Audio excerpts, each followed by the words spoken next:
Mystery House.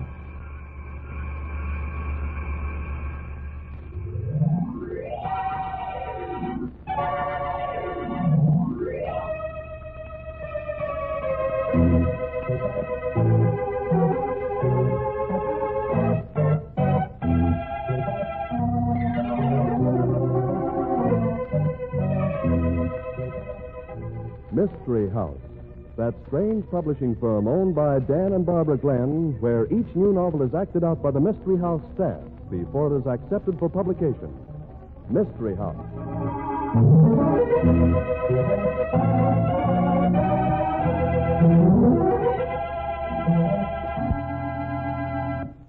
Hey, Barbie, I like tonight's story. These mystery writers certainly get around, don't they? Well, what do you mean, Dan? Well, you know, one week we act out a manuscript about a circus sideshow, then a western rodeo story, and then something up in the North Woods. And tonight, a story that takes place in a busy factory. Now, that's variety for you. It certainly is, Mr. Glenn. Why, there's even variety in the commercial announcements. I bet you never heard one exactly like this before. Listen.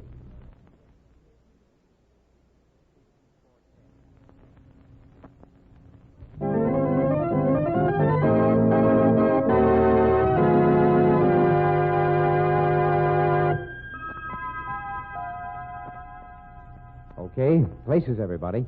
Set the scene for tonight's story, fellas. A case of homicide. Tonight's story opens in the office of Walter Chalmers, busy president of the Chalmers Manufacturing Company. It's 9:15, and Mr. Chalmers comes bustling in, ready for the day's work. Good morning, Miss March. Well, what the devil's that packing case doing in the middle of my private office? I don't know, Mr. Chalmers. Don't know. I pay you You to... pay me to be your private secretary, Mr. Chalmers. And that doesn't include knowing what packing cases are doing in the middle of your office. Well, what the devil is it doing here? Who let them in with a thing like that?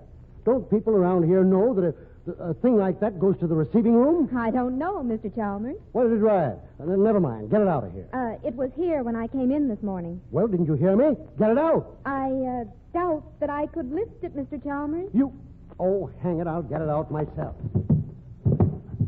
Hey, this fool thing's heavy. Yes, I know. If I find out who's responsible for this, I'll make it... It's addressed to you. Maybe that's why it was left here. Walter Chalmers, President Chalmers Manufacturing Company, room 404, Chalmers Building. This is room 404. You think I don't know my own office number? Well? Well, what, Mr. Chalmers? Call somebody and have the fool thing taken out of here right away. You mean you're not going to open it? No, I'm not going to... Why? Why should I open it? Well, if anyone sent me anything that large and that heavy, I'd want to see what it was. You think maybe it's a present for me? I haven't the faintest idea what it is. Is there a hammer around here? What? A hammer. Oh. We run a factory, don't we? There ought to be a simple tool like a hammer somewhere around this place. Oh, there's one in the cabinet in the reception room. I'll go get it for you. Of all the fool packing. Fine thing when a man can't come into his office without stumbling over... Well, did you get the hammer? Yes, Mr. Chalmers. Here you are. If you'd like to have the janitor help you, I'm perfectly capable of knocking the lid off a packing case without help from a janitor. There. Why, it seems to be all wrapped up in papers. I wonder what the devil it could be. Well, we'll see. Miss March. Why, it's a human body. Yes. Not only is it a human body, but a very special body. Oh, what do you mean? You mean you don't know who it is? No. Do you? It's Jeffrey Warren. The head of the Warren Manufacturing Company? Yes. The head of the Warren Manufacturing Company. Our bitterest rivals. Why, I've feuded with Jeff Warren for 10 years. The newspapers have spread our fight all over the...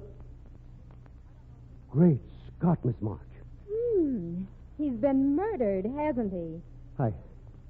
I don't know. Well, those bullet holes in his stomach don't look like he died of old age. It's a frame-up. Somebody who knows the enmity between us. That doesn't eliminate many people. Somebody else who hated Warren killed him. And I've been picked as a goat. Hey, there's a note in with him. A note addressed to you. Here, let me see it. You've no right to... Mr. Chalmers, I'm not your secretary at the moment. I think it's much better if I see the note before you do. Well, maybe you're right. Dear Chalmers, this is all for you.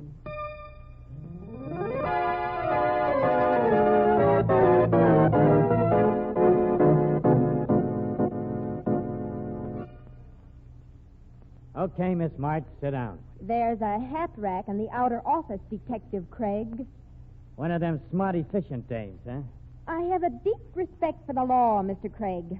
But if there's one part of it I don't like, it's the gum-chewing, hat-on-his-head type of detective one sees in the movies. I'm not a movie cop, sister. Then I'd suggest that you refrain from acting like one. Say, listen, you... Okay, sister, skip it. Your trick almost worked. What trick? Trying to put me on the defense. I've checked your record, sister. Well, You worked for Jeff Warren before you come here. that isn't much of a secret. If you're going to come up with revelations like And that... you quit working for Warren to come here. Why? A matter of economics. $60 a week is 15 better than 45. 45, 60. Yeah. But you're sure you quit Warren, huh? Well, what do you mean? I mean, you're sure you wasn't still drawing dough from Warren for tipping him off what was going on in Chalmers' place? It's been done before. How dare you even suggest such a thing? I'm no spy. Why, I haven't even spoken to Jeffrey Warren since Oh, so you wasn't speaking to him, huh? Had a fight with him, did you? No, I didn't have any fight with him. It was just, well, he seemed to think it was unreasonable and unfair for me to leave. I didn't think so. If anyone was mad, it was Mr. Warren. Oh, he threatened you, huh? Oh, you're impossible. No, he didn't threaten me. You kind of got yourself tripped up, baby. Why? You told Chalmers you didn't know who was in that packing case. Well, didn't you? Well, yes.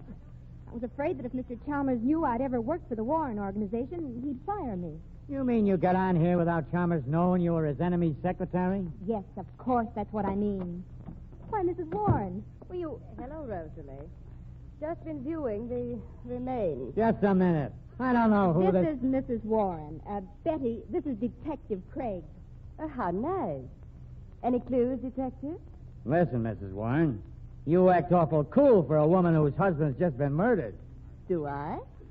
You tell him, Rosalie. Mrs. Warren and her husband hadn't lived together for some time, Mr. Craig. Oh. Betty wanted a divorce, and Mr. Warren wouldn't give it to her. Is that so? You know anything about packing cases, Mrs. Warren? What are you driving at? That you got a first-class motive for killing the guy. You're quite mistaken, officer. He provided for me very handsomely. I had no complaints on that score. But you wanted a divorce. What of it? Well, the way things turned out, you get the same results as a divorce without the publicity and with more money. I wouldn't work on that theory if I were you, Mr. Craig. No? No, because you'll find I had nothing to do with it. You got any suggestions?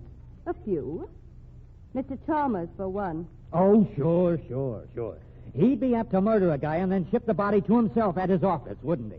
Chalmers had more motive to murder Jeff than any other person alive. But if you'd like another suspect, I can help you out there, too. Yeah? How?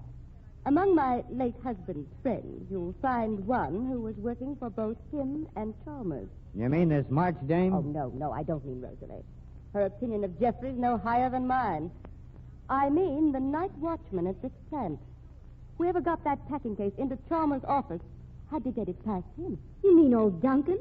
But Betty, well, he's the most harmless old thing in the world. As harmless as a boa constrictor. If you think he's so harmless, just ask him a few questions. That ain't a bad idea, Mrs. Warren.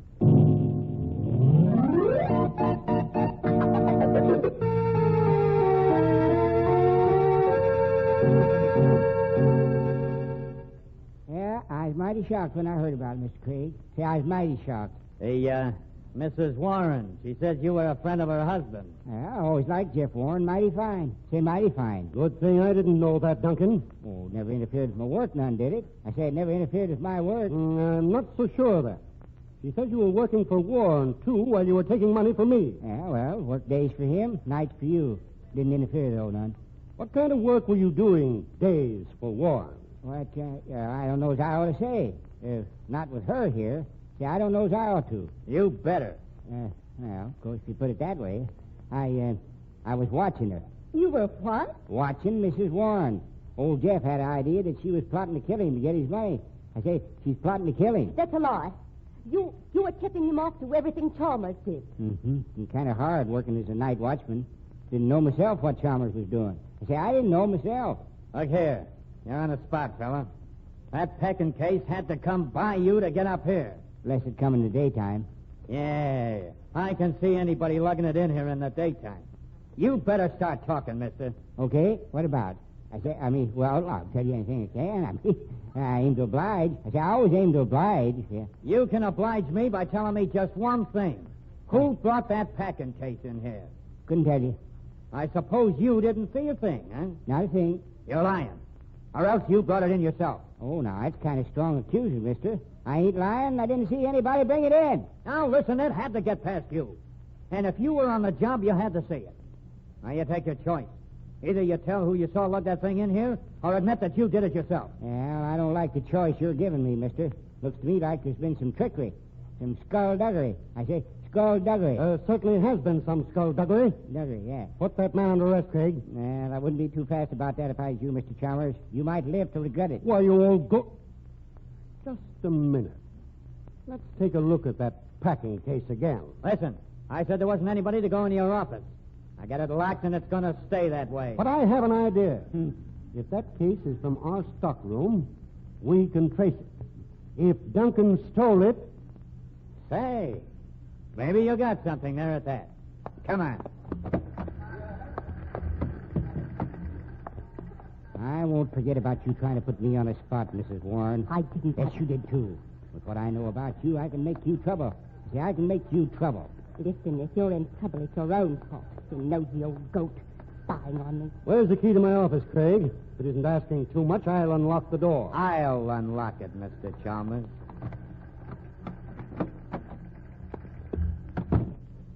Now we'll examine the... Why, that is another packing case.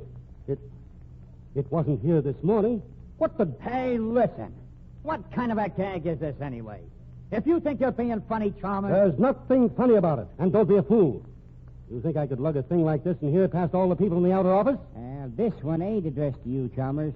Why, no, it isn't. It's Rosalie March, room 404, Chalmers Building. Listen, this isn't funny. Where's the hammer? Oh, yeah. Here. Stand back. I don't want to look. But he couldn't do anything, Rosalie. The mayor's just trying to show he can outsmart us, that's all. Oh, yeah? Great Scott! Another body! Yeah, a young guy. You know him, Miss March? Yes. Yes, I know him. Well, do something, you fool. Can't you see she's fainted? Yeah. Oh, talk about lousy brakes. Now I gotta wait till she comes to before I can find who the guy is. No, you don't, Craig. I can tell you. It's Johnny Bellman. Johnny Bellman, huh? Who's he? Nobody in particular, except the man Rosalie March was engaged to marry.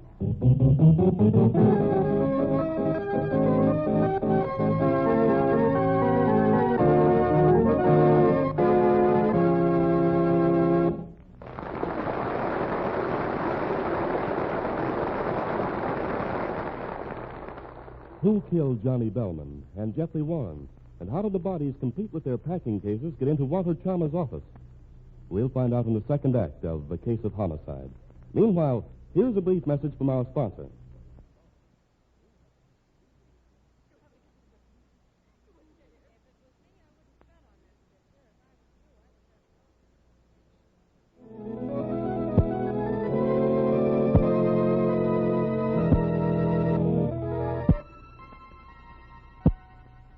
And now, Act 2 of The Case of Homicide.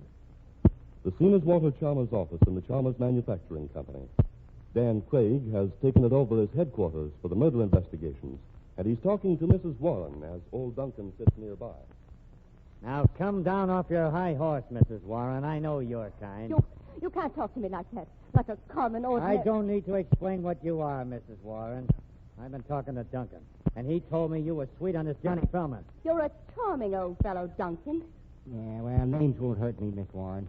I was doing a job for your husband, and I know what I saw. I know what I saw. Oh, you old fool. You were seeing this Johnny Bellman regular. It was on account of him that you wanted Jeff to divorce you. Listen here, you... Quit that grand dame stuff, sister. You were stepping out on old Jeffrey, and... That's a lie. Jeff and I weren't living together. We had nothing in common. I asked him for a divorce. Which he wouldn't give you. All right, which he wouldn't give me. But that didn't make us any more compatible. Didn't need to hire a filthy snooper to know I was seeing Johnny Bellman. I told him that Johnny and I were in love with each other. He knew all about it. There's nothing deceitful about it. That makes a good story. With Jeffrey out of the way. It's true. There's no story to it. Do you think I'd kill the man I loved? If he'd busted you up with your husband and you thought you was going to marry him and then he got engaged to another girl? Yeah, I think you would. But his engagement to Rosalie March didn't mean a thing. From the way she keeled over when she saw his body, I think different, sister. Funny. Nice kid like her being sweet on a heel like that. Don't you call Johnny a heel. He's a fine person. Hey, why don't you knock before you... Oh, hello, Miss March. They said you wanted me. I've been hearing an interesting story, Miss March. Mrs. Warren here says Johnny Bellman was in love with her and not with you. It doesn't make much difference what anybody says, now that he's dead, does it? Ah, good point you got there, Miss March. Say, good point. What's a good point? Why, what Mrs. Warren says her husband said. Nobody can prove it one way or the other now. Neither way. I guess that's right. But there's something else nobody can prove. Yeah? Nobody can prove I came in here with 2 packing cases on my back. Think that one over, genius.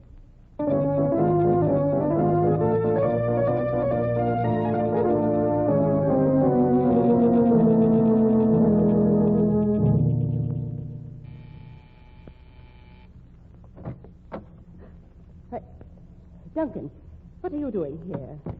I just thought you might like to talk to me, Mrs. Warren. I've nothing to say to you. Mm-hmm. Suppose, though, that I was to get a flash of memory. What are you talking about? Suppose I was to remember that I saw you taking a big box into Mr. Chalmers' office saying you had a present for Rosalie March and wanted to surprise her. Why, you wouldn't dare. Look, Miss Warren, I've had tough luck all my life. Here I am getting along in years and no nest egg. Say, no nest egg. I got a right to something, ain't I? You get out of here before I throw you out. You and me, we got to get along with each other, the way I look at it. I'll show you how we're going to get along. Put down that gun now, Miss Warren. You could have an accident with it. You just said I could have an accident. And I'm going to have one if you don't clear out of here. No. You couldn't get away with it. Oh, yes, I could. I could say that you came here threatening me, trying to blackmail me.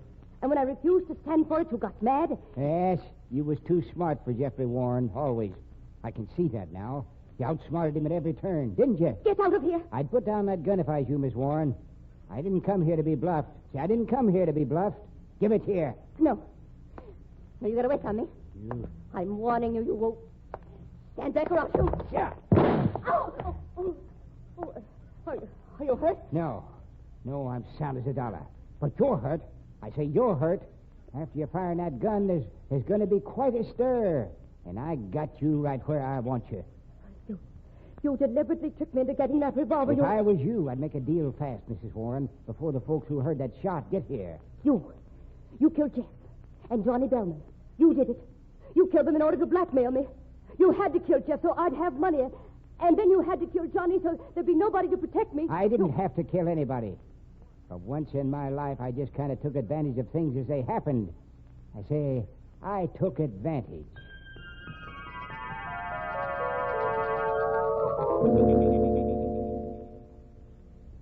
I hope you'll get this over in a hurry, Craig. The chips are down this time, Mrs. Warren. This is going to be it. You're all going to be here, and nobody's going to leave till I get the killer. Did it ever occur to you that it might be 2 killers?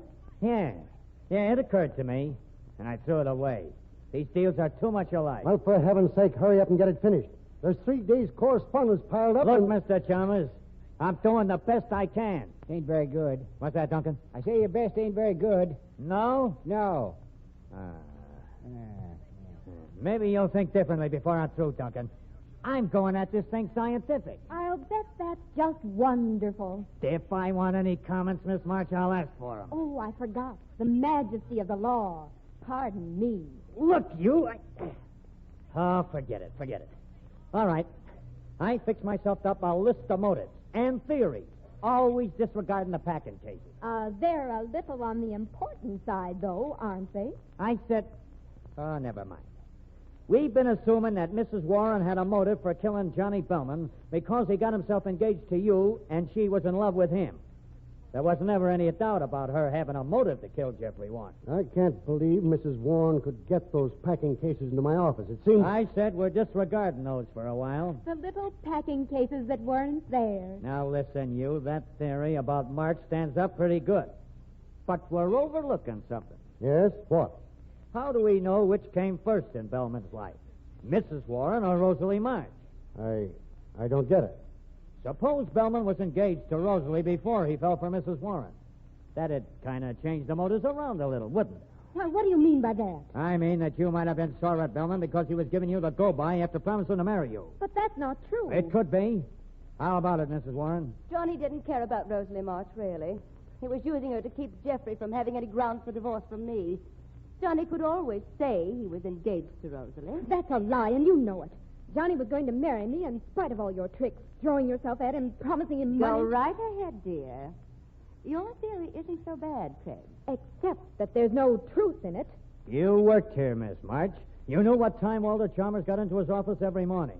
You knew how long you would have. You had access to every department in this building through his keys. And that includes the room where they make the packing cases. What are you trying to say? I'm saying that those bodies weren't brought in here in packing cases. Those men came in here alive, both of them. The packing cases were supposed to make it look as if they'd been sent in as spite work against you and Chalmers. They were supposed to convince me that an outsider did the job and was trying to pit it onto you or Chalmers. The shipping department's at the other end of the plant. I couldn't possibly lug one of those things that distance, particularly not without being seen. And besides, well, you couldn't possibly give me a motive for killing Jeffrey Warren. Oh, no? Why not? Why, don't you see? His death freed the worst rival I had. It made it possible for Betty Warren to marry Johnny. Guess that'll hold you, Craig. You keep out of this. I don't think I will. I don't think I will. What is a packing case made of?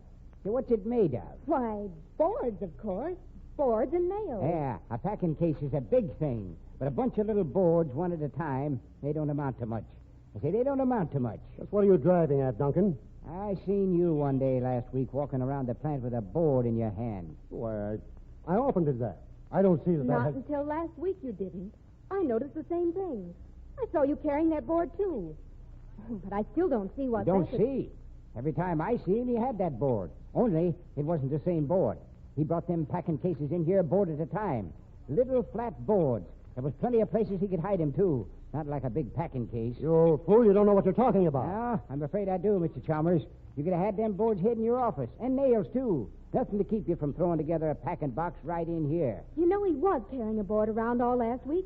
I thought it was just an absent-minded mannerism. And that but... second packing box, put in his office while Craig had the keys and the place was locked. He's got more than one set of keys, of course. But he couldn't have shot the guy without our hearing it. With soft pine and sharp nails and a towel wrapped around the hammer, working on this thick rug, he might be able to build a packing case. But he couldn't have shot Bellman. Bellman and Mr. Warren was probably shot at the same time. He hid Bellman's body in the clothes closet, along with the boards for Bellman's packing case. In the excitement of finding one body, nobody was looking for another. I think I'll check the shipping room and see if Chalmers had a yen for lumber last week. No. All right, I built the packing cases. I thought I'd be the last person in the world to be suspected, with the bodies apparently delivered to me. You see, the logical thought would be that no murderer would ever send the bodies to himself. He would try to get rid of them. I guess we got reasons for your killing Warren, all right. But I don't get the angle on Johnny Bellman. I wanted to confuse the issue. And he was really the perfect victim. His connections with Miss March and you and Duncan. And I didn't feel bad about killing him because he'd have been murdered sometime anyway. He had it coming. For that matter, so did Warren. And now, if you'll excuse me... Hey, come back here. Come back. Come back or I'll shoot. He's starting to run. Halt. All right. Oh, you killed him. Yeah. Well, he asked for it, didn't he? Maybe it's better this way. I say, maybe it's better this way. Oh, you old reprobate. Either you give me back my money or I'll have you arrested for blackmail. Huh? What's this, anyway? Nothing. Nothing at all. Say nothing at all. I just, well, I tried a little experiment, and it didn't work. Now, you got no cause to be suspicious of me. I solved the case for you, didn't I? I solved the case, didn't I? Oh, sure. Looks like I lost money by doing it, too.